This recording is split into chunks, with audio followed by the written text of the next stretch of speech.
Okay students, तो अभी हम देखने जा रहे हैं फ्रैक्शनल पार्ट ऑफ फंक्शन। बहुत ही इंपॉर्टेंट टॉपिक है हमारे लिए। बहुत कुछ आज हमको यहाँ पे सीखने को मिलेगा कि किस तरह सर एग्जाम में फ्रैक्शनल पार्ट से रिलेटेड क्वेश्चंस क्रिएट किए जाते हैं। जैसा कि हमने पिछले क्लास में देखा था ग्रेटेस्ट इंटीजर फंक्शन क्या होता है, उसमें बहुत सारे क्वेश्चन देखे थे, बहुत छोटी छोटी बातें हमने सीखी थी। और सर किस तरह डोमेन से रिलेटेड क्वेश्चन उसमें क्रिएट किए जाते थे, इसमें भी हमने बात की थी। ठीक है, चलो तो आज हम देखेंगे कि sir fractional part of function क्या होता है। फर्स्ट इसमें क्या है कि सर इसको रिप्रेजेंट किस तरह किया जाता है। तो फ्रैक्शनल पार्ट को रिप्रेजेंट करने का तरीका क्या है, इसको हम लोग किस तरह रिप्रेजेंट करते हैं, इसे हम कर्ली ब्रैकेट में हम लोग फ्रैक्शनल पार्ट को हम लोग क्या करते हैं, रिप्रेजेंट करते हैं।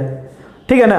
सेकेंड थिंग्स क्या है, सेकेंड थिंग्स ये है कि सर दुनिया में कोई भी नंबर हो ना, कोई भी नंबर हो, मान लो 3.6 हो, इसको हम लोग दो तरीके से रिप्रेजेंट कर सकते हैं। क्या सर, 3.6 को हम लोग लिख सकते हैं 3 + 0.6। क्या लिख सकते हैं, 3 + 0.6। ठीक है ना। अगर कभी हमें दिया 5.3 तो इसको हम लिख सकते हैं सर 5 + 0.3, ये लिख सकते हैं सर। अब इसका मतलब क्या हो रहा है सर, मतलब हमने देखा कि 3.6 को हम क्या कर रहे हैं सर, ये हमारा इंटीग्रल पार्ट है और ये हमारा क्या है, फ्रैक्शनल पार्ट है। मतलब किसी भी नंबर को हम किस तरह रिप्रेजेंट कर सकते हैं, उसके इंटीग्रल पार्ट में और उसके फ्रैक्शनल पार्ट में। समझ में आया ना। इसको हम लोग क्या बोल सकते हैं सर, ये वाला क्या इंटीग्रल पार्ट था, ये वाला क्या था, मेरा फ्रैक्शनल पार्ट था। अगर कभी आपको दिख जाए 0.56 तो इसको लिख सकते हैं सर 0 + 0.56, जहां पे सर ये वाला हमारा क्या इंटीग्रल पार्ट है और ये वाला क्या हमारा फ्रैक्शनल पार्ट है। अगर सर कभी हमें 4 दिख जाए तो इसको लिख सकते हैं 4 + 0, यहाँ पे सर ये वाला क्या है हमारा इंटीग्रल पार्ट है और ये वाला क्या है हमारा फ्रैक्शनल पार्ट है। मतलब क्या सर, मतलब ये है हमारा कि कभी आपको x दिखा मिल जाए तो आप क्या बोलोगे सर, इसको हम इंटीग्रल पार्ट में लिख सकते हैं। अब सर इंटीग्रल पार्ट पिछले क्लास में हमने देखा था ग्रेटेस्ट इंटीजर फंक्शन, वही तो हमारा होता था इंटीग्रल पार्ट। मतलब सर इसको हम लोग क्या लिख सकते हैं, greatest integer x + fractional part. Fractional part क्या होता है, कर्ली ब्रैकेट से हम लोग इसको रिप्रेजेंट करते हैं। मतलब किसी भी नंबर को हम लोग किस तरह लिख सकते हैं, ग्रेटेस्ट इंटीजर + फ्रैक्शनल पार्ट। समझ में आया, ठीक है ना। अब ये फ्रैक्शनल पार्ट क्या होता है सर, तो जो पॉइंट के बाद जो वैल्यू दे रहा होता है ना, वही क्या होता है, हमारा फ्रैक्शनल पार्ट होता है। ठीक है ना। जैसे कि अगर मैं आपसे पूछूं कि फ्रैक्शनल पार्ट ऑफ 3.2 तो आप क्या बोलोगे, आप क्या बोलोगे सर, इसका फ्रैक्शनल पार्ट क्या है, इंटीग्रल पार्ट 3 है सर, 0.2 क्या है, इसका फ्रैक्शनल पार्ट है, तो इसका फ्रैक्शनल पार्ट क्या बोलोगे, 0.2 बोलोगे। अगर मैं पूछूं कि 9.62 का फ्रैक्शनल पार्ट क्या है, तो आप क्या बोलोगे सर, इसका फ्रैक्शनल पार्ट क्या है, 0.62 है। अगर मैं पूछूं कि सर अगर आपका दिया हो 50 + 0.269 दिया हो, इसका फ्रैक्शनल पार्ट क्या होगा, तो आप क्या बोलोगे, 0.269 बोलोगे। समझ में आ रही बात। अगर मैं पूछता कि पाई का फ्रैक्शनल पार्ट क्या होगा, तो पाई का वैल्यू आपको याद होगा कि सर 3.14 ऐसा कुछ होता है, तो इसका फ्रैक्शनल पार्ट क्या होगा, 0.14 हो जाएगा। समझ में आ रहा है ना। 3 तो हमारा इंटीग्रल पार्ट था। कॉन्सेप्ट क्लियर हो रहा है, ठीक है ना। अगर मैं पूछता कि ये बताओ तो इसका फ्रैक्शनल पार्ट क्या है, 26 का, तो आप क्या बोलते हैं सर, तो ये फ्रैक्शनल में ही दिया हुआ है, मतलब इसका फ्रैक्शनल पार्ट क्या होगा, यही हो रहा होगा। मतलब क्या बोलोगे, 26 हो रहा होगा। ठीक है ना। चलिए अगर मैं पूछता कि बताओ तो 4 का फ्रैक्शनल पार्ट क्या होगा, तो आप क्या बोलोगे सर, 4 में तो पॉइंट के बाद कुछ हमें दिख ही नहीं रहा है सर। अगर यहाँ पॉइंट देके अगर 0 बैठा भी देते तो क्या फर्क पड़ता है, मतलब जो हमारा इंटीजर है उसका फ्रैक्शनल पार्ट क्या हो रहा है, 0 हो रहा है। समझ में आ रहा है ना। अगर यहीं पे रहता सर कि अगर यहाँ -2 रहता, अब तो सर हमारा इंटीजर है, इंटीजर का फ्रैक्शनल पार्ट क्या होगा, कुछ नहीं होगा, 0 होगा, तो इसका फ्रैक्शनल पार्ट क्या होगा, 0 होगा। समझ में आ रही बात, कॉन्सेप्ट क्लियर हो रहा है, ठीक है ना। तो ये हमारे जब भी पॉजिटिव रहेंगे ना, तो हम लोग क्या उसको देख के बता सकते हैं कि उसका फ्रैक्शनल पार्ट क्या है। वहीं पे अगर नेगेटिव बात रहता, मगर सर अगर हमें दिया रहता -3.2 और इसका बोलता कि इसका फ्रैक्शनल पार्ट क्या होता है, तो इसको मैं अभी प्रूव करूंगा कि इसका फ्रैक्शनल पार्ट हम लोग किस तरह निकालते हैं। आप याद किस तरह रखोगे, याद इंपॉर्टेंट है आपको रखना। याद किस तरह रखोगे सर, इसका फ्रैक्शनल पार्ट निकालने के लिए कुछ नहीं करते हैं हम लोग, मात्र ये करते हैं कि सर इसको 1 से क्या करते हैं, माइनस करते हैं। मतलब इसका जो फ्रैक्शनल पार्ट होता है ना, उसको क्या कर देते हैं, 1 से माइनस कर देते हैं, तो इसका क्या आ जाता है, फ्रैक्शनल पार्ट आ जाता है। तो इसको अगर आप माइनस करोगे तो कितना होगा, 0.8 हो जाएगा। अगर सर रहता -2.64 रहता, अगर आपसे बोलता कि इसका फ्रैक्शनल पार्ट निकालो, आप कुछ नहीं करते, आप क्या करते, 1 माइनस इसका फ्रैक्शनल पार्ट। इसका फ्रैक्शनल पार्ट क्या है सर, 0.64, तो 0.64 को आप क्या करते, माइनस कर देते, और इसको अगर माइनस करते तो क्या होता, 6 और यहाँ क्या आता, 3। 0.36, मतलब इसका फ्रैक्शनल पार्ट क्या हो रहा है 0.36। कॉन्सेप्ट क्लियर हो रहा है, समझ में आ रहा है, ठीक है ना। और हम देखते हैं, अगर आपसे पूछते कि माइनस पाई का फ्रैक्शनल पार्ट क्या होगा, तो माइनस पाई बोले तो सर अभी अभी हमने देखा 3.14 होता है सर। तो इसका फ्रैक्शनल पार्ट निकालने के लिए क्या करेंगे, 1 माइनस इसका फ्रैक्शनल पार्ट, इसका फ्रैक्शनल पार्ट क्या है सर 14 है, 0.14 है, तो इसको माइनस कर देंगे, जो भी हमारा आएगा वही इसका फ्रैक्शनल पार्ट हो रहा होगा। समझ में आ रही बात। अगर हम पूछते हैं कि माइनस 3.5.7 का फ्रैक्शनल पार्ट क्या होगा, तो आप क्या बोलते हैं कि सर 1 माइनस इसका फ्रैक्शनल पार्ट, तो 1 माइनस क्या होगा 0.7, तो कितना हो जाएगा 0.3 हो जाएगा। तो आप क्या लिख सकते हो 1 माइनस 0.7 माइनस करेंगे तो क्या आएगा हमें 0.3 आएगा। समझ में आ रही बात, किस तरह हम लोग नेगेटिव का फ्रैक्शनल पार्ट निकालते हैं। पॉजिटिव का हम लोग डायरेक्ट उसके देख के बोल सकते हैं कि सर वो उसका फ्रैक्शनल पार्ट है, लेकिन नेगेटिव का फ्रैक्शनल पार्ट निकालने के लिए हम लोग क्या करते हैं, उसको हम लोग जो भी उसका फ्रैक्शनल पार्ट होता है उसको हम लोग क्या करते हैं 1 से माइनस कर देते हैं, वही हमारा क्या होता है फ्रैक्शनल पार्ट होता है।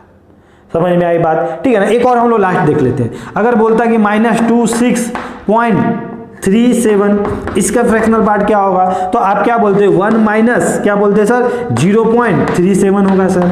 अब इसको माइनस करोगे तो 10 में से 7 गया तो 3 और 9 में से 3 गया तो कितना हो गया 6, तो ये क्या हो रहा होगा इसका फ्रैक्शनल पार्ट क्या होगा। कॉन्सेप्ट क्लियर हुआ, ठीक है ना। अगर इसको हम लोग फॉर्मूला से जाते, फॉर्मूला से अगर इसको सोचते कि सर निकालना चाहते हैं, कोई बात नहीं, इसको देख के बताओ तो कि सर यहाँ फ्रैक्शनल पार्ट का वैल्यू क्या होगा, तो आप क्या बोलते हैं सर फ्रैक्शनल पार्ट का यहाँ वैल्यू क्या होगा। छोटी छोटी बातें सर, इसको हम उधर लेके चले जाएंगे, मतलब क्या होगा सर x माइनस क्या होगा ग्रेटेस्ट इंटीजर फंक्शन x, मतलब फ्रैक्शनल पार्ट को हम लोग किस तरह डिफाइन करते हैं x minus greatest integer of x, मतलब सर ये वाला क्या है मेरा GIF है ग्रेटेस्ट इंटीजर फंक्शन, और ये क्या है मेरा फ्रैक्शनल पार्ट फंक्शन है, ठीक है। समझ में आ रहा है, कॉन्सेप्ट क्लियर हो रहा है। तो सर अगर यहां से अगर हम बोलते कि x, मतलब अगर आपसे बोलते कि 3.2 का फ्रैक्शनल पार्ट निकालो, तो आप क्या लिखते हैं यहाँ पे 3.2 लिखते, यही ना लिखते इसका फ्रैक्शनल पार्ट। तो यहाँ सर x का वैल्यू पुट करते, क्या पुट करते 3.2 पुट कर देते, यहाँ पे क्या पुट करते सर 3.2 का ग्रेटेस्ट इंटीजर। अब बताओ तो 3.2 का ग्रेटेस्ट इंटीजर क्या होता है 3 होता है सर, इसका मतलब क्या होता है greatest integer less than this, तो क्या होगा सर इसका ग्रेटेस्ट इंटीजर क्या होगा 3.2 माइनस 3, मतलब सर इसमें अगर से माइनस कर रहे हैं तो 0.2। देखो तो हमने यहां से भी तो वही तो निकाला था ना, देखो तो 0.2 निकाला था। समझ में आ रही बात, ठीक है ना। अगर यहीं पे रहता कि सर x इक्वल टू, कोई भी एग्जांपल देख लेते हैं -2.64 रहता, और इसका अगर आपसे बोलता है कि इसको आप निकालो, तो आप क्या करते हैं आप लिखते हैं ना -2.64। समझ में आ रही बात। तो सर यहाँ पे x क्या होता है -2.64, ठीक है ना, माइनस यहाँ पे क्या होता है सर ग्रेटेस्ट इंटीजर -2.64। अब आपको पता है ना कि सर -2.64 का ग्रेटेस्ट इंटीजर क्या होगा, तो हमने देखा ना सर ये -2.64 होता है, इधर क्या होता है -2 होता है सर, इधर -3 होता है, ठीक है ना। मतलब इससे छोटा और सबसे बड़ा इंटीजर कौन है सर -3 है, तो यहाँ पे क्या हो जाएगा -2.64 और सर -3 माइनस क्या हो जाएगा +3 हो जाएगा। अब इसको आप माइनस करोगे तो क्या आएगा आपका, आप बोलोगे ना सर इसको अगर 3 से -2.64 करोगे तो आप क्या आएगा, आपका आएगा 6 और क्या आएगा 3 आएगा, कर लेना आप। तो ये आपका फ्रैक्शनल पार्ट, देखो हमने यहां से भी तो वही निकाला था 0.36। समझ में आया। तो ये सब बोलने की बातें हैं, आप लोग हमेशा क्या करना इस तरह निकालना, तो उतना मतलब ये जो टाइम जो कंज्यूम हुआ है ना वो आपका बच जाएगा, ठीक है ना। तो आप सिंपल जब पॉजिटिव रहेगा तो उसको आप देख के बताना कि सर इसका फ्रैक्शनल पार्ट ये होगा, इसका फ्रैक्शनल पार्ट ये होगा, और जब नेगेटिव हो रहा होगा तो वहां पे आप क्या बोलोगे सर कुछ नहीं सर, हम तो उसको 1 से माइनस कर देंगे जो भी उसका फ्रैक्शनल पार्ट हो रहा होगा।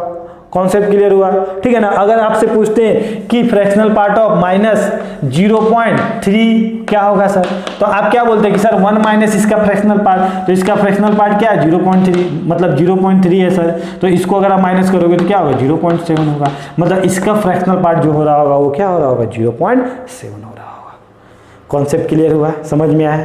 तो फ्रैक्शनल पार्ट मतलब क्या होता है, उसका फ्रैक्शनल वैल्यू, मतलब जो उसके फ्रैक्शन में आ रहा होगा, ठीक है ना, वही उसका फ्रैक्शनल पार्ट होता है। इंटीग्रल पार्ट मतलब क्या होता है सर, उसका इंटीग्रल वैल्यू, जैसे 3.5 तो 3 क्या है उसका इंटीग्रल पार्ट है, 0.5 क्या है उसका फ्रैक्शनल पार्ट है, बस इतना ही है और कुछ नहीं है। समझ में आया, कॉन्सेप्ट क्लियर हुआ। तो इसको आप लोग जल्दी नोट डाउन करो। अब इसके ग्राफ के बारे में हम लोग देखते हैं कि सर इसके ग्राफ को किस तरह ड्रॉ किया जाता है, ठीक है। चलिए इसको आप लोग नोट डाउन कीजिए जल्दी। ओके तो अब हम लोग देखते हैं graph of fractional part of function, बहुत ही इंपॉर्टेंट है हमारे लिए इसका ग्राफ। तो ग्राफ सर किस तरह ड्रॉ किया जाता है, तो हमें पता है सर ग्राफ ड्रॉ करने के लिए हमें एक्स और वाई का वैल्यू चाहिए, इसी का तो हमें ग्राफ ड्रॉ करना है। अब ये सर किसके बराबर था, ये अभी अभी हमने देखा सर ये किसके बराबर था, ये तो एक्स माइनस किसके बराबर था, ग्रेटेस्ट इंटीजर के बराबर था, यही था ना हमारा। ठीक है, अब सर इसका ग्राफ ड्रॉ करने के लिए हमें क्या चाहिए सर, एक्स और वाई का वैल्यू चाहिए।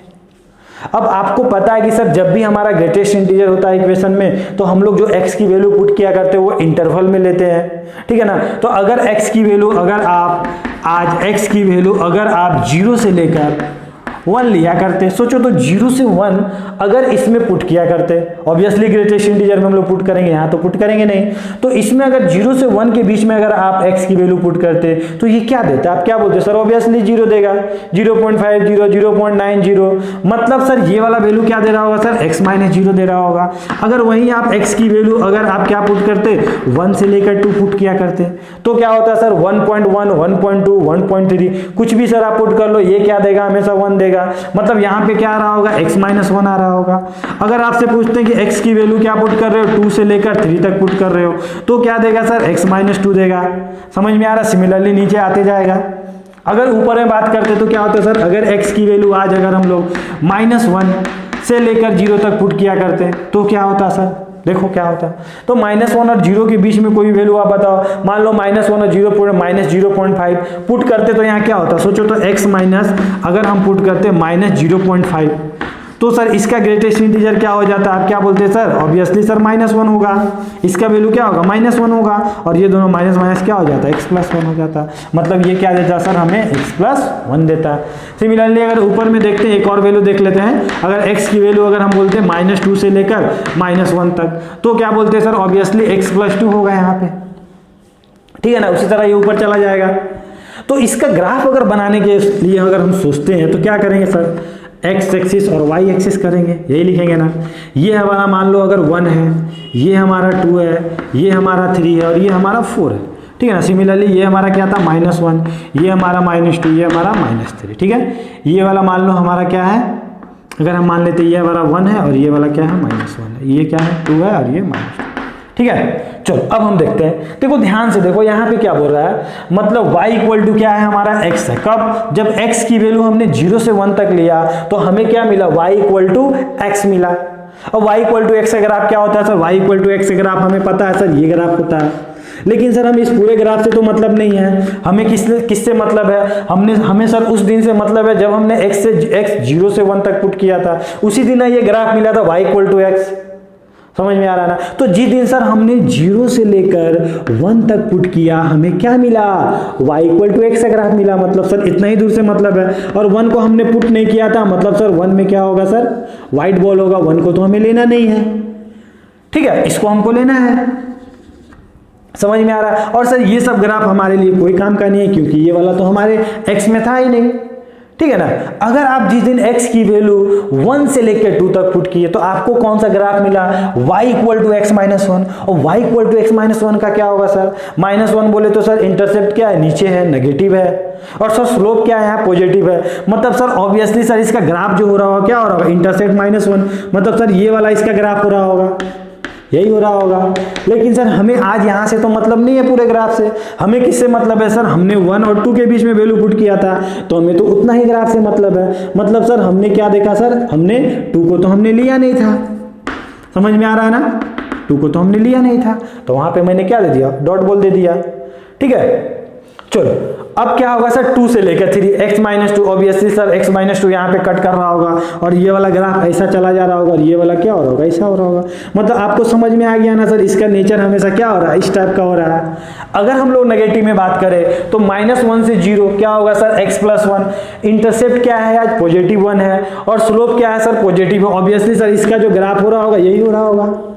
अब सर हमें कहां से कहां तक चाहिए, -1 से 0 तक चाहिए, मतलब सर ये वाला -1 और ये 0, मतलब यहां से हमें यहां तक चाहिए, और हमने इसको तो लिया नहीं था इसलिए यहां पे इस तरह।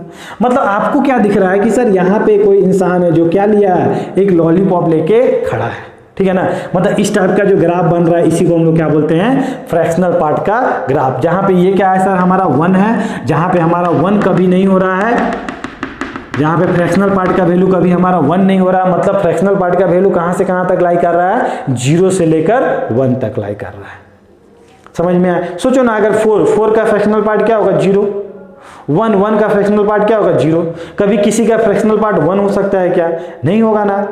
समझ में? किसी का फ्रैक्शनल पार्ट नेगेटिव हो सकता है क्या, नहीं होगा ना। तो आपको ग्राफ से समझ में आ रहा होगा कि सर इसका जो ग्राफ हमें पता चल रहा है कि सर इसका जो वैल्यू होगा ना, मतलब y का वैल्यू होगा ना, y का वैल्यू मतलब कहाँ से कहाँ तक होगा सर, 0 से लेकर 1 तक, मतलब 0 जहाँ पे इंक्लूड होगा और 1 हमारा इंक्लूड नहीं होगा। और यही क्या होगा सर, यही तो मेरा होता है रेंज। y की वैल्यू को ही तो हम लोग रेंज बोला करते हैं ना। मतलब फ्रैक्शनल पार्ट की वैल्यू आप क्या बोलोगे, y मतलब फ्रैक्शनल पार्ट की वैल्यू कहां से कहां तक लाई कर रहा है, 0 से लेकर 1 तक। मतलब फ्रैक्शनल पार्ट का वैल्यू कभी नेगेटिव नहीं होता है। ठीक है, मतलब कभी दुनिया में कभी कोई ऐसा लिख के भाग जाए कि ये बताओ तो फ्रैक्शनल पार्ट इक्वल टू -3, तो आप क्या बोलोगे, स्टेटमेंट ट्रू है कि फॉल्स है, तो आप क्या बोलोगे, फॉल्स है सर, फ्रैक्शनल पार्ट तो कभी नेगेटिव नहीं होता है। या कभी -1/3 रहता तो क्या बोल, 1/2 रहता तो सर गलत है, इसका वैल्यू तो कभी नेगेटिव नहीं होता है। समझ में आ रही बात? अगर बोलता कि फ्रैक्शनल पार्ट इक्वल टू 2 बोल देता तो क्या स्टेटमेंट ट्रू है कि फॉल्स है, बिल्कुल गलत है सर। फ्रैक्शनल पार्ट का वैल्यू कभी 1 से बड़ा हो ही नहीं सकता, ये तो हमेशा 0 और 1 के बीच में लाई करता है, जहां 0 पे क्लोज माने इंक्लूड रहता है, 1 पे एक्सक्लूड रहता है। समझ में आ रहा है बात? तो ये हमारा हुआ रेंज। अगर आपसे मैं पूछूं कि डोमेन क्या होगा, तो सोचो तो डोमेन क्या होगा, तो आप क्या बोलोगे सर, x का वैल्यू, डोमेन उसी को हम लोग बोलते हैं, तो x का वैल्यू आप क्या पुट कर सकते हो, तो आप कुछ भी पुट कर सकते हो, कोई वैल्यू x की वैल्यू पुट कर सकते हो इसके अंदर। ठीक है ना, तो डोमेन आपका क्या होगा, r होगा। मतलब ग्राफ इसका क्या है, ऑल ओवर x एक्सिस है ना, तो इसका डोमेन क्या होगा, r होगा। रेंज क्या होगा, 0 और 1 के बीच में होगा, माने 0 से लेके 1 तक। ठीक है ना, तो फ्रैक्शनल पार्ट का ग्राफ क्या होता है, इस तरह, मतलब ये जो ऐसे कैरी टाइप का बना रहता है। ठीक है ना, ग्रेटेस्ट इंटीजर का हमने क्या देखा था, स्टेप अप, मतलब क्या था सर, उसका जो स्टेप था ये था, फिर ये था, फिर ये था, ये था, ऐसा था, और इसका ऐसा रहता है। ठीक है, बस आपको नेचर याद होना चाहिए, बहुत सारे क्वेश्चन हम लोग ग्राफ से ही बनाएंगे। ठीक है, समझ में आया, कॉन्सेप्ट क्लियर हुआ। ठीक है, तो इस ग्राफ को आप लोग अच्छे से नोट डाउन कर लो। अब इसके हम लोग प्रॉपर्टीज के बारे में देखते हैं। ठीक है, चलिए ओके, तो अब हम लोग इसके प्रॉपर्टीज देखते हैं, काफी इंपॉर्टेंट है। अक्सर बच्चे इसके प्रॉपर्टीज में गलती कर दिया करते हैं, लेकिन आज के बाद आप लोग इसमें गलती बिल्कुल मत करना। ठीक है, तो फर्स्ट प्रॉपर्टी क्या है, फर्स्ट प्रॉपर्टी ये बोलता है कि फ्रैक्शनल पार्ट जो होता है ना सर, वो क्या होता है, हमेशा 0 और 1 के बीच में लाई करता है। ठीक है, मतलब सर इसका वैल्यू कभी नेगेटिव नहीं हो सकता है। मतलब सर, मतलब क्या, मतलब ये कि आप बोल सकते हो कि सर इसका जो वैल्यू होता है ना, फ्रैक्शनल पार्ट जो होता है हमेशा क्या होता है, ग्रेटर देन इक्वल टू 0 होता है। और क्या बोलोगे, एंड ये वैल्यू सर कभी 1 से बड़ा नहीं होता है। मतलब आप ये भी बोल सकते हो कि फ्रैक्शनल पार्ट का वैल्यू हमेशा क्या होता है, 1 से छोटा होता है। ठीक है, सेकेंड प्रॉपर्टी क्या है, ये भी प्रॉपर्टी नहीं है, प्रॉपर्टी आप नहीं बोलोगे, अभी हमने देखा कि सर सेकेंड क्या था कि sir fractional part equal to क्या होता था हमारा, x minus greatest integer function of x होता था। ठीक है ना, थर्ड क्या है सर, थर्ड आप ये बोल सकते हो कि सर फ्रैक्शनल पार्ट अगर हमारा दिया हुआ है, ठीक है ना, उसके ऊपर आप कितना ही फ्रैक्शनल पार्ट लगा दो, जो ये वैल्यू दे रहा होगा ना वही क्या दे रहा होगा, इसका जो एक फ्रैक्शनल पार्ट हो रहा होगा उसके बराबर दे रहा होगा। वो कैसे सर, अगर आप 2.6 का फ्रैक्शनल पार्ट निकालो, क्या होगा इसका वैल्यू, क्या बोलोगे सर, 0.6 होगा। अब इसके ऊपर बहुत सारा लगा दो, बहुत सारा लगा दो, तो क्या फर्क पड़ेगा, ये बार बार क्या देगा, बार बार तो 0.6 ही दे रहा होगा। समझ में आई बात? ठीक है ना, ये बेकार सी प्रॉपर्टी है, कोई इसमें ये नहीं है, दम नहीं है।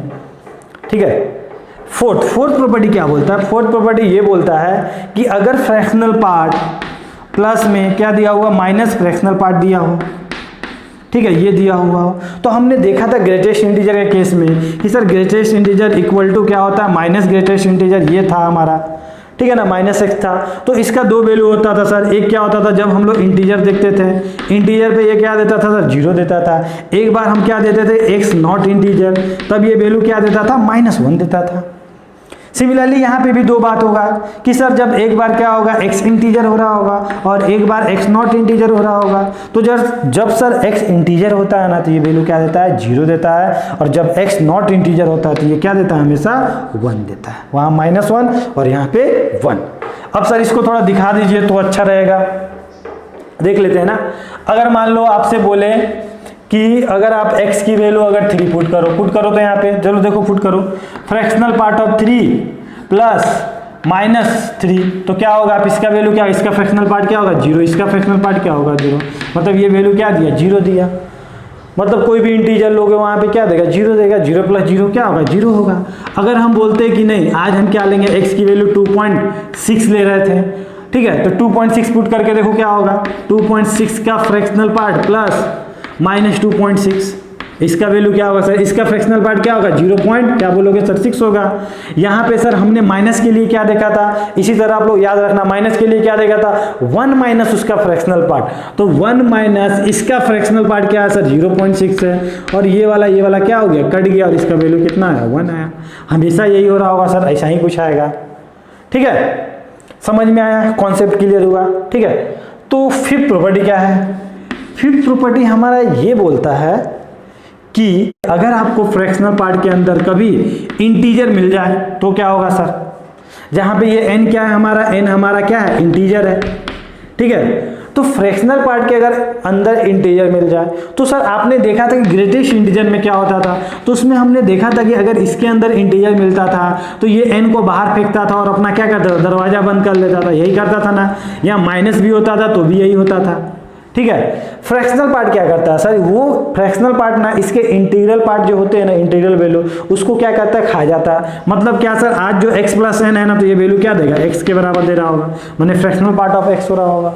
ठीक है, मतलब क्या सर, कभी अगर आपको x + 3 दिख जाए तो ये क्या करेगा, इसको खा जाएगा, और ये ओनली क्या दिखेगा आपको x दिखेगा। कहीं आपको दिख गया x - 5 तो क्या दिखेगा सर, फ्रैक्शनल पार्ट क्या करेगा, इसको खा जाएगा और क्या बोलेगा, हम ये तो यही वैल्यू देंगे। कॉन्सेप्ट क्लियर हुआ। इसको एग्जांपल से समझ लेते हैं।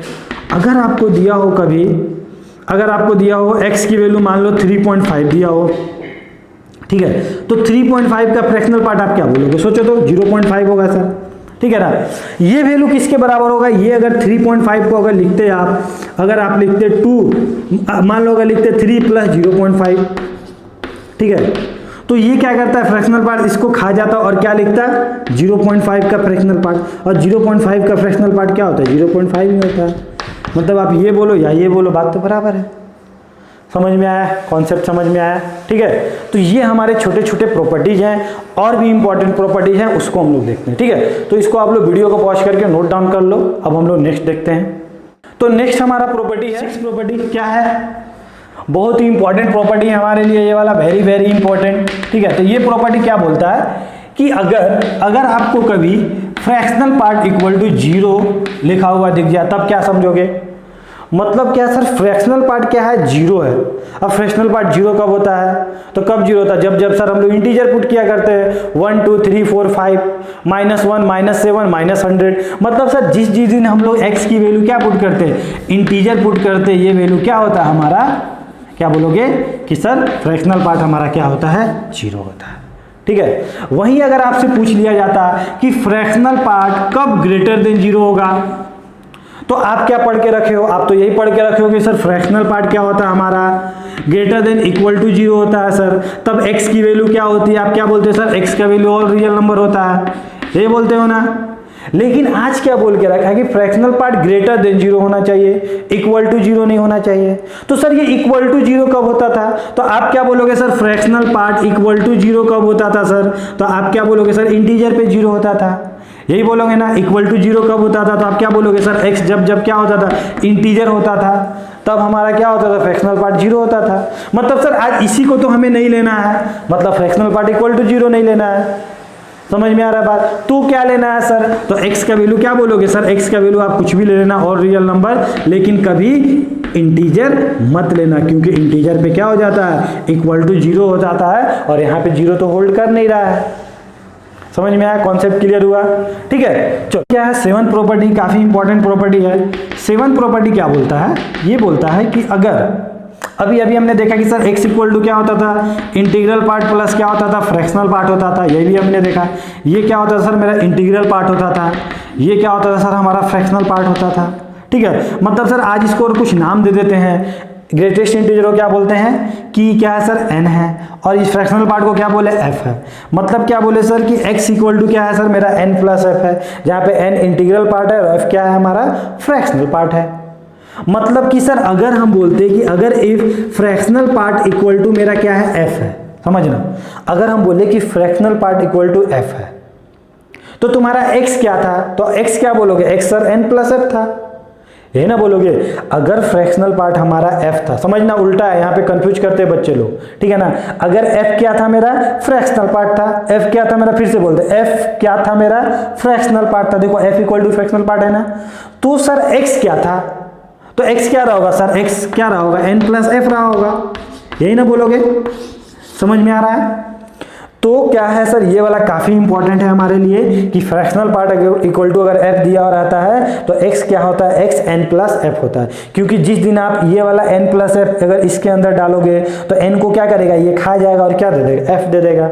मतलब क्या सर, मतलब अगर हम लोग समझें इसको एग्जाम्पल से, अगर हम बोले कि फ्रैक्शनल पार्ट इक्वल टू आपको 1/2 दिया होगा तो आप x की वैल्यू क्या बोलोगे सर, पक्का यहाँ पे सर x क्या था, x n प्लस 1/2 रहा होगा, तभी क्या दिया रहा होगा सर, 1/2 दिया होगा, मतलब इसका वैल्यू 1/2 दिया होगा। वो कैसे सर, मान लो अगर n की वैल्यू 3 प्लस 1/2 होता तो इसका वैल्यू क्या होता, 1/2, 5 प्लस 1/2 तो क्या देता, 1/2। मतलब अगर इसको ग्राफिकली अगर हम समझते हैं, समझना काफी इंपॉर्टेंट है। तो फ्रैक्शनल पार्ट का ग्राफ क्या होता है, यही होता है, यही होता है, इस तरह, ठीक है ना, इस तरह होता है, ठीक है। तो सर ये वाला इधर होता है, नेगेटिव में इस तरह होता है। तो आज हमें क्या चाहिए, f का वैल्यू कितना चाहिए, मतलब फ्रैक्शनल पार्ट क्या है हमारा, 1/2 है, यही ना वैल्यू चाहिए हमें, ठीक है। हमें फ्रैक्शनल पार्ट का वैल्यू कितना चाहिए, 1/2 चाहिए, मतलब y का वैल्यू कितना चाहिए, 1/2 चाहिए। y का वैल्यू 1/2 कहीं यहाँ हो रहा होगा। अब सर ये वाला 1/2 किस किस x पे हो रहा होगा, तो आप क्या बोलोगे सर, ये वाला x पे हो रहा होगा, ये वाला x पे हो रहा होगा सर, ये वाला x पे हो रहा होगा सर, ये वाला x पे हो रहा होगा। ये वाला वैल्यू मान लो 0 था, ये 1 था, ये 2 था, ये 3 था, तो आप क्या बोलोगे, ये वैल्यू क्या हो रहा होगा सर, ये वाला मेरा सर क्या हो रहा होगा, मतलब क्या बोलोगे सर, ये वाला, इसका ग्राफ आपको याद है ना, क्या है सर इसका graph, y equal to X हुआ करता था, ठीक है ना। इसका ग्राफ क्या होता है sir, y equal to X minus 1 हुआ करता था। इसका क्या होता है, y equal to X minus क्या होता था सर, x माइनस 2 होता था। इधर क्या होता था, ये सब भी छोटी छोटी बातें आप लोग याद रखना। y इक्वल टू क्या होता था, x प्लस 1 होता था, ठीक है। तो सर ये y इक्वल टू एक्स का ग्राफ है, तो ये 1/2 कब मिलेगा, जब सर x की वैल्यू 1/2 पुट करेंगे, मतलब ये वाला सर वैल्यू क्या हो रहा होगा, 1/2 हो रहा होगा। ये वाला पुट करेंगे सर, तो ये वाला 1/2 कब देगा, y का वैल्यू 1/2 कब देगा, जब ये वाला x की वैल्यू 1 प्लस 1, ये वाला क्या है 1/2, मतलब 1 प्लस 1/2 पुट करोगे तो क्या मिलेगा, ये मिल रहा होगा, ठीक है ना। ये वाला वैल्यू कब दे रहा होगा सर, मतलब ये वैल्यू को अच्छे से लिखोगे तो क्या लिखोगे, 2 प्लस 1/2 पुट करेंगे, तो ये वाला अगर जिस दिन हम वैल्यू पुट कर रहे होंगे क्या मिल रहा होगा, 1/2 मिल रहा होगा। ये वाला सर 3 प्लस 1/2, मतलब आप क्या बोलोगे सब, जब आप x की वैल्यू 1/2 n प्लस 1/2 पुट कर रहे थे तो हमेशा क्या दे रहा था, ये फ्रैक्शनल पार्ट क्या दे रहा था, 1/2 दे रहा था। कॉन्सेप्ट क्लियर हुआ है। अरे आप सोचो ना, 3 प्लस 1/2 पुट करोगे तो 3 को तो खा जाएगा फ्रैक्शनल पार्ट, क्या देगा 1/2 पे 1/2, ठीक है। चलिए समझ में आ रहा है, ठीक है। इसी को देख के हम लोग एक और प्रॉपर्टी यहीं पे बना देते हैं अभी, ठीक है। 8 नंबर प्रॉपर्टी, 8 नंबर प्रॉपर्टी हमारा क्या बोलता है, इसको एग्जांपल से हम लोग समझते हैं 8 नंबर प्रॉपर्टी को, कि अगर कभी आपको बोल दे कि fractional part less than equal to 1/2, समझना बहुत ही इंपॉर्टेंट प्रॉपर्टी है, बहुत इंपॉर्टेंट, ठीक है ना। अक्सर आप यहाँ पे कंफ्यूज करोगे, मैं आपको काफ़ी अच्छे से समझाऊंगा, ठीक है। फ्रैक्शनल पार्ट लेस देन 1/2, इसको ग्राफ से पहले हम लोग समझते हैं, फिर हम लोग इसका डायरेक्ट वैल्यू लिखेंगे, ठीक है। तो फ्रैक्शनल पार्ट 1/2, ध्यान से देखना, यही ना हमारा ग्राफ होता है, ठीक है, यही ग्राफ होता है। अब सर 1/2 ऑब्वियसली यहाँ कहीं हो रहा होगा, इसको मान लेते हैं ये 1/2, मतलब सर आज हमारा मतलब y का वैल्यू क्या होना चाहिए, 1/2 से छोटा, मतलब सर 1/2, यही वाला 1/2 से छोटा, मतलब हमको क्या चाहिए सर, ये वाला चाहिए, ये वाला रीजन चाहिए, क्या चाहिए, ये वाला चाहिए, यही ना हमें चाहिए सर, ये वाला चाहिए, ठीक है। तो सर ये वाला वैल्यू क्या है सर, 0 है, ये वाला वैल्यू क्या हो रहा होगा सर, 1/2 हो रहा होगा। ये वैल्यू क्या है सर, 1 है, ये वाला वैल्यू क्या हो रहा होगा सर, 1 प्लस 1/2 हो रहा होगा। ये वैल्यू क्या है सर, 2 है, ये वैल्यू क्या हो रहा होगा सर, 2 प्लस 1/2 हो रहा होगा, यही हो रहा होगा ना। मतलब फ्रैक्शनल पार्ट लेस देन 1/2 कब दे रहा होगा, तो आप क्या बोलोगे सर, जब हमारा x क्या था, 0 से 1/2 था, मतलब 0 बोल सकते हो, 0 से 0 प्लस 1/2 था, तब हमारा क्या दे रहा था सर, इसको क्या करोगे, यहाँ पे क्लोज ब्रैकेट है, यहाँ पे ओपन ब्रैकेट, ठीक है। x की वैल्यू क्या था सर, जब हमारा क्या था, 1 से 1 प्लस 1/2 था, 1 से लेकर 1 प्लस 1/2 था, तब दे रहा था। फिर क्या बोलोगे सर, जब x का वैल्यू हमारा क्या था, 2 से लेकर 2 प्लस 1/2 था, तो हमारा क्या दे रहा था, फ्रैक्शनल पार्ट का वैल्यू क्या दे रहा था, लेस देन 1/2 दे रहा था। मतलब आप इसको कंक्लूजन क्या निकालोगे यहाँ से, यहाँ कंक्लूजन ये निकालोगे कि सर जब हमारा x का वैल्यू क्या था, x का वैल्यू जब हमारा क्या बोलोगे कि सर 0 से लेके 1/2, 1 से 1 + 1/2 बोले तो आप क्या बोलोगे कि सर जब x का वैल्यू हमारा था n से लेकर n + f तक था तो ये वैल्यू क्या दे रहा था, हमेशा लेस देन 0 दे रहा था। समझ में आया? ठीक है, फ्रैक्शनल पार्ट हमारा क्या है, क्या बोलोगे सर 1/2। ठीक है, मतलब सर इसको प्रॉपर्टी को आप कैसे बना सकते हो, इस तरह बना सकते हो कि अगर फ्रैक्शनल पार्ट कभी अगर लेस देन f दिया हो तो आप क्या बोलोगे सर, जो x का वैल्यू होगा वो कहां से कहां तक लाई करेगा, x का वैल्यू सर n से लेकर n + f तक लाई करेगा हमारा x का वैल्यू। कॉन्सेप्ट क्लियर हुआ, समझ में आ रहा है? बहुत ही इंपॉर्टेंट है, बहुत ही इंपॉर्टेंट है। ठीक है, ठीक है। अगर आपसे बोलते कि आप ये बताओ तो इसी में अगर बोलते कि फ्रैक्शनल पार्ट अगर हम बोलते कि ग्रेटर देन 1/2 तो आज आपको कौन सा रीजन देखते हैं आप लोग, फ्रैक्शनल पार्ट का 1/2 से बड़ा, यही बोलते हैं ना 1/2 से बड़ा। सर ध्यान देना 1/2 सर 1/2 यही हो रहा होगा हमारा, 1/2 से बड़ा सर कौन सा रीजन है, ये वाला बड़ा है। 1/2 से बड़ा कौन है, यही ना है, यही वाला है सर, यही वाला है, यही वाला है। अब सर ये वाला वैल्यू, अब ये वाला वैल्यू क्या हो रहा होगा सर, ऑब्वियसली 1/2 हो रहा होगा। ये वैल्यू क्या है सर 1 है, ये वैल्यू क्या है सर 1 + 1/2 हो रहा होगा। ये वाला वैल्यू, अरे x का वैल्यू यहाँ से यहाँ तक क्या हो रहा होगा 1 + 1/2, ये क्या हो रहा होगा सर 2 हो रहा होगा। ये क्या हो रहा होगा सर, क्या बोलोगे सर 3 है, मतलब नहीं 2 + 1/2 और ये क्या हो रहा होगा हमारा 3 हो रहा होगा। मतलब आज जो आपको x मिल रहा होगा वो क्या मिल रहा होगा, अगर आपको x का वैल्यू पूछे तो आप x की वैल्यू क्या बोलोगे सर, x का वैल्यू हमारा हो रहा होगा वो मतलब क्या बोलोगे 1 2 3 मतलब क्या हो जाएगा n + 1/2 से लेकर कहां तक n तक। अगर आप सोचोगे कि इसको रट लें तो आप नहीं रट पाओगे।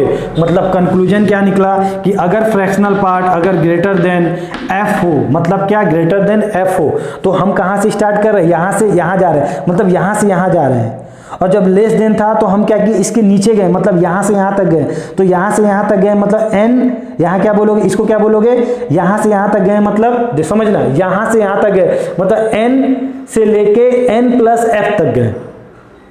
समझ में आया, क्या गए n से लेके n + f। लेकिन सर ग्रेटर देन हुआ तो हम कहां से कहां तक गए सर, n + 1 से कहां तक गए, n तक गए। क्या बोलोगे, n + f से लेके कहां तक गए, n तक गए। ठीक है ना, और n भी नहीं बोलोगे वहां पे, n + 1 बोलोगे। ठीक है, तो इसको क्या बोल देंगे सर n + 1। मतलब जब ग्रेटर देन होगा तो आप क्या बोलोगे सर, x का वैल्यू जो हो रहा होगा वो क्या हो रहा होगा सर, यहाँ पे क्या है मेरा n + f से लेके क्या होगा सर, मेरा होगा n + 1 तक। अरे n प्लस होगा ना, देखो ना यहाँ 1 + 1/2 ये क्या है 2 है, तो n में हमने कितना ऐड किया 1 ऐड किया तो 2 हो गया।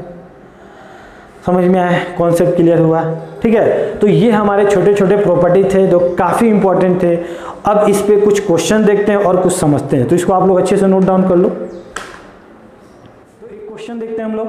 क्वेश्चन हमारा क्या बोल रहा है, क्वेश्चन बोल रहा है कि अगर आपको दिया हुआ है 2 फ्रैक्शनल पार्ट -1 और आपको दिया हुआ है यहाँ पे 3 फ्रैक्शनल पार्ट -2, ठीक है ना, लेस देन इक्वल टू 0, और आपसे क्या बोला है कि आप x की वैल्यू बताओ। क्या बोला, फाइंड x। तो क्या करोगे आप, कुछ नहीं करोगे सर, फाइंड x बोला है तो क्या करें सर, ये वाला क्या है, मान लो अगर यहाँ x रहता है, ये क्या है लेस देन इक्वल टू 0 है, मतलब सर फ्रैक्शनल पार्ट हमारा कहाँ से कहाँ तक लाई करता है, आप क्या बोलते हैं सर, यहाँ से क्रिटिकल पॉइंट क्या 1/2, यहाँ से 2/3, मतलब 1/2 से लेकर हमारा क्या लाई करता 2/3 तक लाई करता। समझ में आ रही बात। अब सर आज हमें क्या बोला, y की वैल्यू क्या बोली है 1/2 से लेके 2/3 तक क्या होगा। तो आप लोगों का ग्राफ का अगर नॉलेज है तो आप विथिन सेकेंड में बना सकते हो कि सर इसका वैल्यू क्या होगा विथिन सेकेंड में, ठीक है ना। किस तरह सर, आज हमें क्या चाहिए 1/2, फ्रैक्शनल पार्ट का वैल्यू क्या चाहिए 1/2 से लेके 2/3, मतलब सर 1/2 कहीं यहाँ हो रहा होगा, 2/3 कहाँ हो रहा होगा सर, कहीं यहाँ पे हो रहा होगा, मान लो ये वाला हो रहा होगा। ये वाला क्या है सर मेरा, मान लो ये वाला 1/2 का है, ये वाला 2/3 का है। अब इसी का बीच का वैल्यू होना चाहिए, मतलब ये वाला होना चाहिए, ये वाला होना चाहिए, ये वाला होना चाहिए। तो ये वैल्यू को क्या बोलोगे, सोचो तो, ये वाला क्या होगा सर 1/2, ये वाला क्या होगा सर 3/2, ये क्या होगा सर, क्या बोलोगे सर, ये वाला 1 है तो ये वाला सर 1/2, और ये वाला क्या हो रहा होगा सर, इस पे क्या होगा 3/2।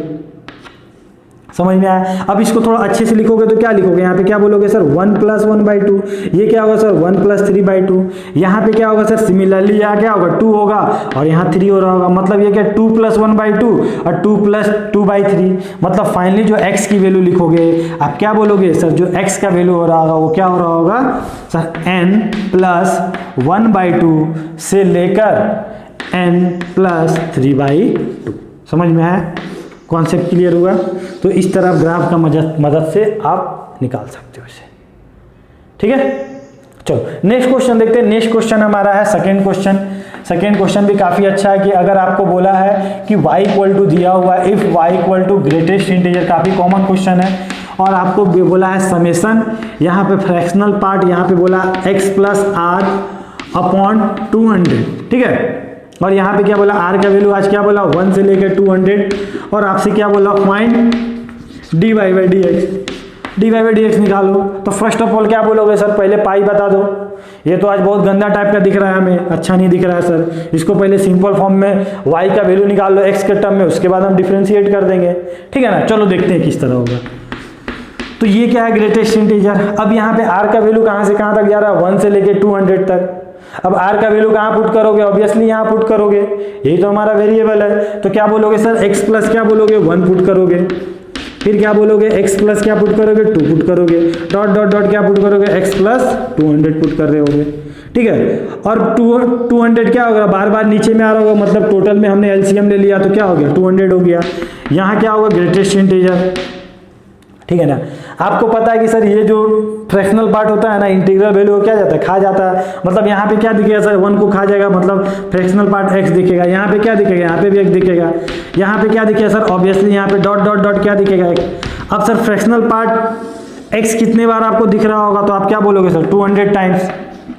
अरे r का वैल्यू कहाँ से कहाँ तक चेंज किया 1 से लेकर 200 तक ना, तो 200 बार ही दिखेगा ना। तो आप क्या बोलोगे सर 200 इंटू क्या होगा फ्रैक्शनल पार्ट अपॉन क्या होगा सर 200।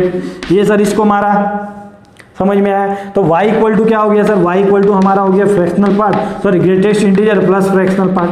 और अभी अभी हमने देखा sir greatest integer plus fractional part क्या होता है सर, हमारा x होता है। तो y = क्या आ गया हमारे पास x हो गया। अब आपको क्या बोला dy/dx निकाल दो, dy/dx क्या होगा 1 होगा। समझ में आया, कॉन्सेप्ट क्लियर हुआ, ठीक है। तो इस तरह हम लोग फ्रैक्शनल पार्ट के क्वेश्चंस को बना सकते हैं, तो इसको आप लोग नोट डाउन कर लो। ओके तो क्वेश्चन देखते हैं हम लोग। क्वेश्चन काफी इंपॉर्टेंट है हमारा, इसको हम लोग देखने जा रहे हैं एनएफ मेथड से। एक्चुअली एनएफ मेथड ऐसा कुछ होता नहीं है, बस इतना आप याद रखना कि सर अगर हमारे क्वेश्चन में कभी ग्रेटेस्ट इंटीजर आ जाए, फ्रैक्शनल पार्ट आ जाए और एक्स आ जाए, तीनों आ जाए एक साथ, तो हम क्या करते हैं सर एनएफ मेथड लगा के आसानी से क्वेश्चन को सॉल्व कर लिया करते हैं। वो कैसे सर, ठीक है। जैसे हमारा ये क्वेश्चन क्या बोला है 4 फ्रैक्शनल पार्ट, हमारा क्वेश्चन क्या बोला है 4 fractional part = x + greatest integer, यही बोला है ना। अब यहाँ पे आपको दिख रहा होगा सर, यहाँ पे तो हमें सभी दिख रहा है, तो आज क्यों नहीं सर आप एनएफ मेथड से बना देते हो। तो एनएफ मेथड में कुछ नहीं करते सर, अभी अभी हमने देखा कि सर x को हम लोग किस तरह रिप्रेजेंट करते हैं इंटीग्रल पार्ट से और फ्रैक्शनल पार्ट से, जहां पे सर n क्या होता है, क्या होता था बोलो, n हमारा सर ग्रेटेस्ट इंटीजर होता था और f हमारा क्या होता था फ्रैक्शनल पार्ट होता था। मतलब जहां जहां आपको x दिखेगा ना वहां वहां क्या पुट करोगे n + f, ठीक है ना। और जहां ग्रेटेस्ट इंटीजर दिखेगा वहां क्या पुट करोगे n क्या है मेरा इंटीजर है और f क्या है मेरा फ्रैक्शन है, ठीक है। तो यहां पे आप क्या पुट करोगे 4 × f फ्रैक्शनल पार्ट, x की वैल्यू क्या पुट करोगे n + f, और यहां पे क्या पुट करोगे ग्रेटेस्ट इंटीजर की वैल्यू क्या पुट करोगे n पुट करोगे। इसको मेनली हम लोग 2 स्टेप में बनाते हैं। ये क्या है मेरा स्टेप 1 है। स्टेप 1 में क्या करते हैं, कुछ नहीं, हम लोग इसको रिप्लेस कर दिया करते हैं, ठीक है। और यहाँ पे पूरे टर्म को हम लोग f के टर्म में लिख लिया करते हैं। f के टर्म में मीन सर इसको अगर इधर लेके आए तो कितना हो गया सर 3f = कितना आ गया आपका 2n आ गया। मतलब f की वैल्यू कितनी आ गई, क्या बोलोगे सर 2n/3 आ गया। मतलब सर ये हमारा स्टेप 1, इसको नाम दे दो कुछ, इक्वेशन 1 का नाम दे दो, ठीक है ना। स्टेप 2 में क्या करते हैं, स्टेप 2 में कुछ नहीं करते हैं सर। स्टेप 2 में बस ये करते हैं कि सर इसके बारे में हमको पता है, ये कौन है, ये कौन है, f है। f कौन है, हमारा फ्रैक्शनल पार्ट है। और फ्रैक्शनल पार्ट के बारे में हमें पता है कि ये सर जो फ्रैक्शनल पार्ट होता है ना, वी नो फ्रैक्शनल पार्ट जो होता है ना सर, वो हमेशा कहाँ से कहाँ तक लाई करता है, 0 और 1 के बीच में लाई करता है सर। मतलब ये वाला वैल्यू कहाँ से कहाँ तक लाई कर रहा होगा, 0 और 1 के बीच में। मतलब क्या बोलोगे सर, 2n/3 क्या हो रहा होगा सर, क्या बोलोगे सर, 0 और 1 के बीच में लाई कर रहा होगा। अगर n की वैल्यू फाइंड करेंगे तो ये इधर गया, ये इधर गया, मतलब सर 0 2n और यहाँ क्या हो गया आपका 3 हो गया, 2 डिवाइड कर दिए दोनों तरफ तो क्या हो गया 0 और क्या दिखेगा आपको n, और यहाँ क्या दिखा 3/2। मतलब n का वैल्यू क्या है आपके पास, तो आप क्या बोलोगे सर 3/2। n का वैल्यू 0 से लेके 3/2 और n कौन था सर, तो आपको याद है सर n तो ग्रेटेस्ट इंटीजर था, मतलब इंटीजर था। तो आपसे अगर पूछूं कि 0 और 3/2 के बीच में टोटल इंटीजर कितना आ रहा होगा, क्योंकि आज तो आपको इंटीग्रल वैल्यू चाहिए, n चाहिए, तो आप क्या बोलोगे सर, ये हमारा 0 है, ये वाला हमारा क्या है 3/2 है। मतलब सर 3/2 बोले तो 1 पॉइंट समथिंग, ये वाला क्या हो रहा होगा सर, मेरा 1 हो रहा होगा। तो 0 और 3/2 के बीच में हमें कितना इंटीजर मिला, जहाँ पे 0 को हम ले रहे थे, ठीक है ना, 1 को भी ले रहे थे, तो कितना इंटीजर मिला, तो आप क्या बोलोगे सर n का वैल्यू हमें 0 मिला और एक क्या मिला, हमें 1 मिला। यही तो आंसर हो रहा होगा इसके बीच में जो इंटीजर हो रहा होगा, ठीक है ना। मतलब सर हम क्या बोलेंगे कि सर एक दिन हमें क्या मिला, n का वैल्यू क्या मिला, 0 मिला। अब सर n का वैल्यू 0 मिला होगा तो f का वैल्यू क्या मिला होगा, इक्वेशन 1 में पुट करते हो तो, ठीक है ना। अगर हम लोग इसको पुट करते हैं, पुट इन 1, तो आप क्या बोलोगे सर, n का वैल्यू अगर 0 है तो f का वैल्यू कितना आ रहा होगा सर, 0 आ रहा होगा ऑब्वियसली, और n भी 0 f भी 0, तो x का वैल्यू कितना आ रहा होगा आप बताओ तो, n भी 0 और f भी 0, तो x की वैल्यू कितनी आ रही होगी 0। तो आज आपको क्या निकालना है यहाँ पे, आज आपको तो x का ही वैल्यू निकालना है ना, तो x का वैल्यू क्या है 0 आया। कब, जब हमने n का वैल्यू क्या लिया 0 लिया।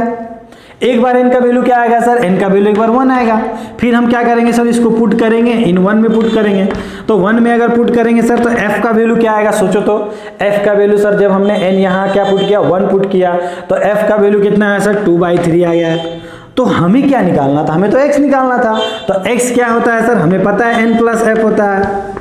n कितना है सर, यहाँ पे 1 है, f कितना है सर 2/3 है, तो हमारा कितना हो गया, एलसीएम लिए तो कितना हो गया 5/2। मतलब सर जो आपका x आया वो क्या आया, आज आपका 2 वैल्यू आ रहा है, एक क्या आया आपका 0 आया और दूसरा क्या आया 5/2 आया। समझ में आया, ये आपका x था जो इस इक्वेशन को सेटिस्फाइड कर रहा था। आप पुट करके देख लो, सेटिस्फाइड कर जाएगा, ठीक है ना, समझ में आ रहा है बात, ठीक है। तो इसको आप पुट करोगे, मान लो 0 को पुट किया तो 0 का फ्रैक्शनल पार्ट क्या हो गया 0, तो 0 समथिंग इंटू 0, 0 हो गया, ये 0 का ग्रेटेस्ट इंटू 0, मतलब 0 इक्वल टू 0।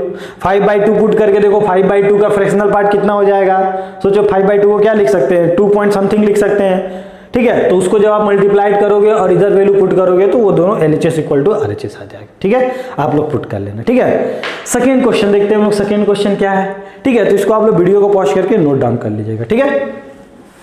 चलिए सेकेंड क्वेश्चन क्या बोला है, सेकेंड क्वेश्चन हमें बोला है कि अगर दिया हो 2x equal plus 3 fractional part equal to क्या दिया हो 4 ग्रेटेस्ट इंटीजर -2। फिर सर हम क्या करेंगे, x है, फ्रैक्शनल पार्ट भी है और ग्रेटेस्ट इंटीजर भी है, तो हम क्या लगाएंगे NF method, n plus f method, यही ना होगा सर, ठीक है ना। तो आज क्या करें सर, वेयर हमारा n क्या है ग्रेटेस्ट इंटीजर है, f क्या है हमारा, तो आप क्या बोलोगे सर f हमारा फ्रैक्शनल पार्ट है। तो स्टेप 1 की बात करें तो आप क्या बोलोगे सर, स्टेप 1 जो हो रहा होगा क्या हो रहा होगा सर, x की वैल्यू हम क्या पुट करेंगे 2n प्लस f। ये कौन है सर 3f, ये कौन है सर n है, तो 4 इंटू n -2 हो जाएगा। तो इसको मल्टीप्लाइड किया तो कितना हो गया 2n plus 2f plus 3f plus equal to 4n -2, ठीक है। तो ये कितना हो गया आपका 5f हो गया, ये वाला चीज उधर जाएगा तो कितना हो जाएगा 2n हो जाएगा -2, मतलब f का वैल्यू कितना है 2n -2 अपॉन कितना है सर 5 है। और हमें पता है कि सर f जो होता है वो कहाँ से कहाँ तक लाई करता है, आपको तो पता है कि सर स्टेप 2 में हम क्या करेंगे, स्टेप 2 में हम क्या करेंगे, हमें पता है सर f कहाँ से कहाँ तक लाई करता है 0 से लेकर 1 तक। समझ में आया, मतलब सर ये वाला वैल्यू कहाँ से कहाँ लाई कर रहा है 2n -2 अपॉन 5 कहाँ से कहाँ तक लाई कर रहा होगा 0 से लेकर 1 तक लाई कर रहा होगा। तो अगर हमें पूछूं कि यहाँ से n का वैल्यू क्या आएगा तो आप लोग निकाल सकते हो आसानी से, ठीक है। चलो यहाँ पे निकालते हैं n का वैल्यू। n का वैल्यू क्या आएगा सर, इसको 5 उधर लेके गए 5 इधर लेके गए, मतलब क्या दिखेगा सर 2n -2 यहाँ पे क्या दिखा सर 0 और यहाँ क्या दिखेगा सर हमें 5 दिखेगा। 2 को उधर लेके गए तो कितना हो गया सर 7 हो गया, ये इधर गया तो 2 हो गया सर। यहाँ क्या दिख रहा है 2n दिख रहा है, 2 से डिवाइड कर दिए तो क्या हो गया सर थ्रू आउट में, तो n का क्या वैल्यू आ गया 7/2 तक, मतलब 1 से लेके 7/2 तक इंटीग्रल वैल्यू कितना हो रहा होगा 1, और 7/2 बोले तो क्या बोलोगे 3 पॉइंट समथिंग, तो 3 पॉइंट समथिंग होगा सर, 3 पॉइंट समथिंग हो रहा होगा कुछ भी, तो ये क्या है मेरा सर 3 है, ये क्या है सर 2 है, ये क्या है सॉरी ये मेरा 1 2 3, मतलब n का वैल्यू कितना आएगा 1 आएगा 2 आएगा और 3 आएगा। समझ में आया? तो एक बार आप n की वैल्यू क्या लोगे, एक बार n की वैल्यू आप 1 लोगे, एक बार n की वैल्यू क्या लोगे आप 2 लोगे, और एक बार n की वैल्यू क्या लोगे आप 3 लोगे। तो जिस दिन आपने n का वैल्यू 1 रखा होगा यहाँ पे, तो सोचो तो देखो, तो n का वैल्यू यहाँ 1 रखे तो कितना हो गया 2 - 2 कितना हो गया 0, 0/0, मतलब f का वैल्यू क्या है यहाँ पे, आप क्या बोलोगे सर f का वैल्यू हमारा 0 आया, और f का वैल्यू 0 आया तो x का वैल्यू कितना आया, क्या बोलोगे सर 1 + 0, बोले तो x का वैल्यू कितना आएगा हमारा 0 आया। समझ में आया? एक बार n के वैल्यू यहाँ 2 पुट करो, कितना 2 2 = 4 - 2 कितना हो गया 2, 2/5, मतलब f का वैल्यू कितना आया 2/5 आया सर। तो सर x का वैल्यू कितना आएगा सर n + f, 2 + 2/5 कितना हो गया सर 10, 10 + 2 कितना हो गया, x का वैल्यू सर 12 क्या हो गया 5 हो गया। ठीक है सर, n का वैल्यू, तो x का f का वैल्यू कितना आएगा सर, देखो काफी आसान है, nf मेथड से, अगर दूसरे मेथड से जो बुक में दिया हो उससे बनाओगे तो आप काफी कंफ्यूज कर जाओगे यहाँ पे। ठीक है, तो n का वैल्यू अगर 3 पुट करोगे तो कितना होगा 6, 6 - 2 कितना हो गया 4, 4/5। ठीक है, तो x का वैल्यू कितना हो जाएगा 3 + 4/5, बोले तो कितना हो गया 15 और 4 19, माने x का वैल्यू कितना हो गया 19/5। ठीक है, समझ में आया? कुछ गलती तो नहीं हुआ है, ठीक है ना। तो x का वैल्यू आपका क्या आया, आप क्या बोलोगे सर, x के नाम पे हमारे पास आया है, x के नाम पे आया हमारा 1 आया, 12/5 आया, और क्या आया 19/5 आया। समझ में आया? ये आपका x का वैल्यू है, तो वो x को जिस दिन आप यहाँ पुट कर रहे होगे ना तो सेटिस्फाइड कर रहा होगा। ठीक है, तो इसी दोनों से रिलेटेड ये दोनों होमवर्क है, तो इसको आप लोग बनाना। इसके आंसर भी मैंने दिया हुआ 1 और 5/2, और इसका आंसर है 1 और 8/3। आप इसको सॉल्व करना खुद से। ये क्वेश्चन मैं बता देता हूँ, ये वाला काफी अच्छा क्वेश्चन है। ठीक है, तो इसको आप लोग वीडियो को पॉज करके नोट डाउन कर लीजिएगा।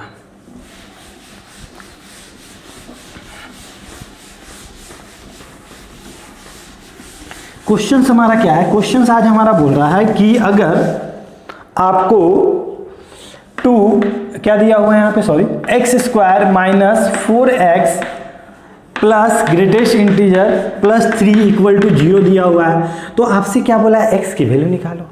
अब सर क्या यहाँ पे भी हम लोग nf मेथड लगा दे, नहीं यहाँ पे हम लोग नहीं लगाएंगे, क्योंकि साफ साफ लिखे हैं कि ग्रेटेस्ट इंटीजर, फ्रैक्शनल पार्ट और x तीनों हो तभी हम लोग लगाएंगे। तो यहाँ पे तो सर फ्रैक्शनल पार्ट तो दिख नहीं रहा है, तो नहीं लगाएंगे। तो किस तरह सॉल्व करें सर, तो इस टाइप का जब भी क्वेश्चन आएगा ना तो आप कोशिश करो ना कि आप फ्रैक्शनल पार्ट में खेलने का कोशिश करो। अगर फ्रैक्शनल पार्ट में खेलते हो तो आसानी से क्वेश्चन बन जाता है। किस तरह सर, अगर हम x² - 4x ग्रेटेस्ट इंटीजर को हम लिख सकते हैं, क्या होता है ना x = क्या होता है fractional part plus greatest integer होता है, तो ग्रेटेस्ट इंटीजर = क्या हो जाएगा x - फ्रैक्शनल पार्ट। तो इसको हम लोग लिख सकते हैं क्या, x - ग्रेटेस्ट इंटीजर लिख सकते हैं क्या, हाँ बोलो, लिख सकते हैं ना ग्रेटेस्ट इंटीजर को x - फ्रैक्शनल पार्ट। ठीक है, तो इसको अगर खूबसूरत बना के लिखेंगे तो क्या होगा x² - 3x प्लस 3 और फ्रैक्शनल पार्ट को उधर भेज दो। ठीक है, तो उधर गया तो कितना हो गया फ्रैक्शनल पार्ट। और फ्रैक्शनल पार्ट के बारे में हमको पता है सर, ये कौन है सर, ये तो वो है जो सर कहाँ से कहाँ तक लाई किया करता था, 0 से लेके 1 तक। देखो यही फायदा होता है हमको फ्रैक्शनल पार्ट से खेलने में। ठीक है, तो सर हमको पता है सर इसका वैल्यू कहाँ से कहाँ तक लाई कर रहा होगा, x² - 3x प्लस 3 कहाँ से कहाँ तक लाई करेगा सर, 0 से लेकर 1 तक लाई करेगा। मतलब आज दो बात हो रहा है, एक बात क्या बोल रहा है कि सर ये वाला जो वैल्यू है x² - 3x प्लस 3 क्या है सर, > 0 है।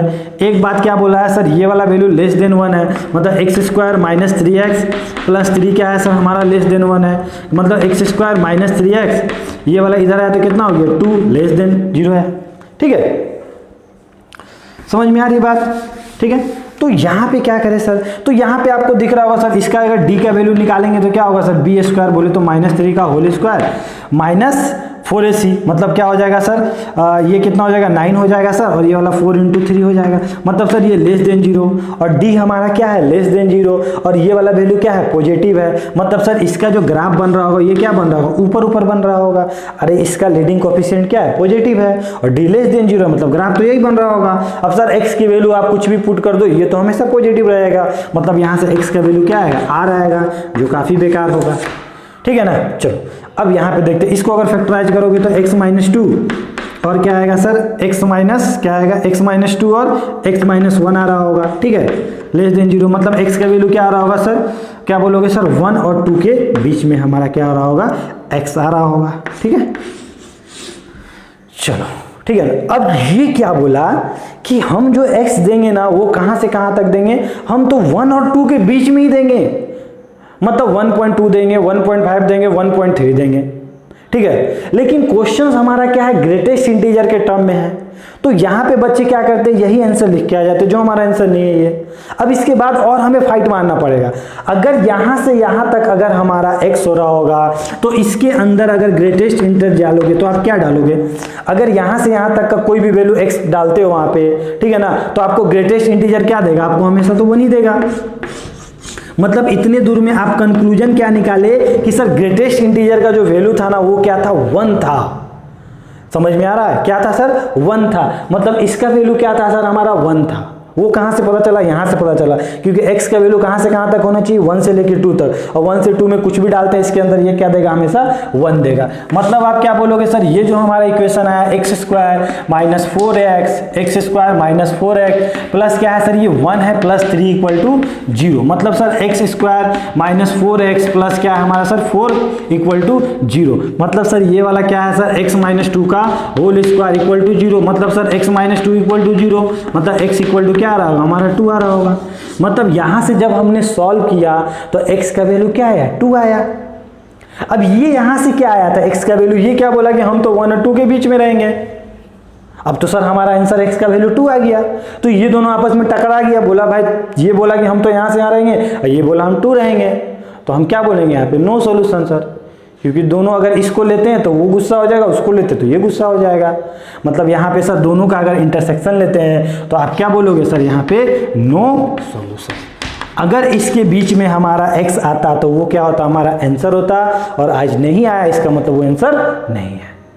ठीक है, क्योंकि हमने क्या किया इसको पुट करके सेटिस्फाइड किया कि वो कर रहा है कि नहीं, सेटिस्फाइड कर रहा है कि नहीं, तो हमने क्या देखा सेटिस्फाइड नहीं कर रहा था। ठीक है, चलिए तो समझ में आ गया होगा, ये दोनों आप लोग क्वेश्चन कर लीजिएगा।